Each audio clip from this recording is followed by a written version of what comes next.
মিলের যা কিছু আমাদের শ্রমিকদের পয়সা দিয়েছে একমাত্র মান্নান সাহেব দিয়েছে। আমাদের বাবলা কোনো মালিক না। লিখন আর বাবু এই তিনজন দেখাশোনা করবে। যে কোনো সুবিধা অসুবিধা আপনারা এই তিনজনকে নিয়ে, সেক্রেটারি সদস্যকে নিয়ে, এনাদেরকে নিয়ে আপনারা দাবি দেওয়া অন্তর্গত পেশ করবেন। ইনশাআল্লাহ আমাদের করছে। আমি এখানে কোন একজন ব্যক্তিকে বলবো না যে তিনি আমার সবাই সবাই আমার।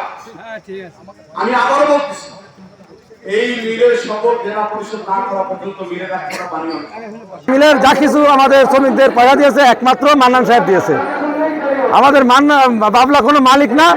মান্নানির মালিক। আজকে ঈদ উপলক্ষে আমরা 20 তারিখে অনশন করেছিলাম ডিসি অফিসে। সেখানে আমরা অনশনের মাধ্যমে বক্তব্য রাখেছিলাম।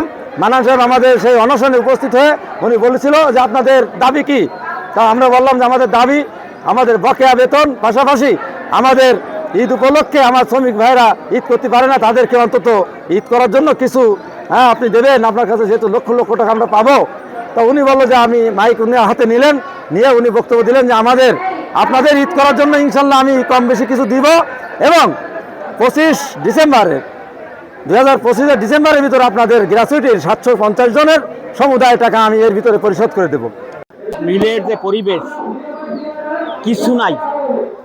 এই সুন্দর ওয়াল ছিল, বিল্ডিং ছিল, টিন ছিল, 4তলা বিল্ডিং, শ্রমিক কলোনি ছিল, সব তো ধ্বংস হয়ে গেছে।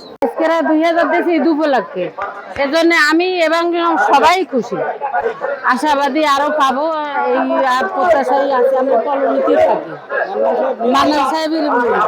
আমি চাই যে এই লোকই থাকুক।